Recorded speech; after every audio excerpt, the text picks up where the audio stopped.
നിങ്ങളുടെ philodendron plant ഇല്ലേ, അതിങ്ങനെ നിറഞ്ഞു ബുഷിയായി ഈ പോട്ട് നിറഞ്ഞു കഴിയുമ്പോൾ എന്താ ചെയ്യാറ്? സാധാരണ ഒരു സൈസും കൂടെ വലിയ പോട്ടിലോട്ട് മാറ്റി വെക്കുവാണോ, അതോ അവര് പല പോട്ടിലേക്ക് സെയിം സൈസിലുള്ള പല പോട്ടിലേക്ക് മാറ്റി കൊടുക്കുവാണോ ചെയ്യുന്നത്?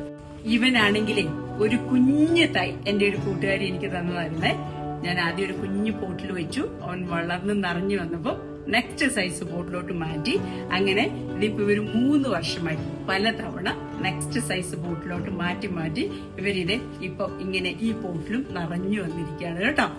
ഞാൻ എപ്പോഴും എന്റെ ഫിലഡെൻഡ്രോൺ നിറഞ്ഞു വരുമ്പോ അവര് നല്ല ഡ്രെയിനേജ് ഹോളുള്ള ഒരു നെക്സ്റ്റ് സൈസ് പോട്ടിലോട്ട് മാറ്റി കൊടുക്കും.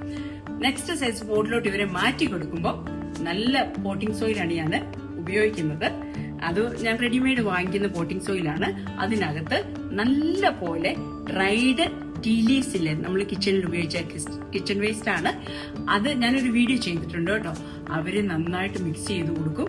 അതുപോലെ തന്നെ മുട്ടത്തോട് ഉണക്കി പൊടിച്ചത് ഞാൻ അതും വീഡിയോ ചെയ്തിട്ടുണ്ട്. അത് രണ്ടും എന്റെ പോട്ടിംഗ് സോയിലിനകത്ത് നന്നായിട്ട് മിക്സ് ചെയ്ത് ആ സോയിലാണ് ഞാൻ ഇവർക്ക് വേണ്ടിയിട്ട് ഉപയോഗിക്കുന്നത്. ഇതുവരെ ഒരു മിടുക്കരായിട്ട് നിന്നിട്ടുണ്ട് കേട്ടോ. ഇവരെ വളർത്തി തുടങ്ങിയപ്പോഴാണ് എനിക്ക് ഇവരുടെ വെറൈറ്റിയോടൊക്കെ ഒരു വലിയ കമ്പം തോന്നിയത്. ശരിക്കും പറഞ്ഞാൽ എന്റെ ഒത്തിരി വെറൈറ്റീസ് ഇല്ല. എന്റെ വെറൈറ്റീസ് കാണിച്ചു തരട്ടെ.